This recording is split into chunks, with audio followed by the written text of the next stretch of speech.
கண்ணியத்திற்குரிய சகோதரர்களே, தான தர்மங்கள் செய்வேன், நல்லமல்கள் செய்வேன் என்று அந்த நேரத்திலே மன்றாடுகிறான். சூரத்துல் முஃமினூனிலே அல்லாஹ் சொல்லுகிறான், கல்லா இன்னஹா கலிமத்துன் ஹுவ காயிலுஹா. அவ்வாறல்ல, இவன் இப்படி சொல்லுகிறான், வெறும் வார்த்தை இது. இவனை வாழ வைத்து விட்டால் இவன் என்ன சாலிஹான அமல்களை செய்ய போகிறானா என்று அல்லாஹு தஆலா சொல்கிறான்.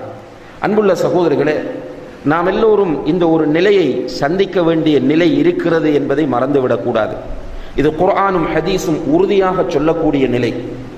இந்த உலகத்தில் அல்லாஹு தஆலா உயர்ந்த ஒரு நோக்கத்திற்காக படைத்திருக்கிறான் என்றால், சாலிஹான நல்லமல்களை செய்து அல்லாஹு தஆலா ஏவியவற்றை எடுத்து நடந்து அவன் விலக்கியவற்றை தவிர்ந்து வாழ்வதற்காகத்தான் அல்லாஹ் இந்த உலகத்தில் கொஞ்ச காலத்திற்கு நமக்கு ஆயுளை தந்திருக்கிறான்.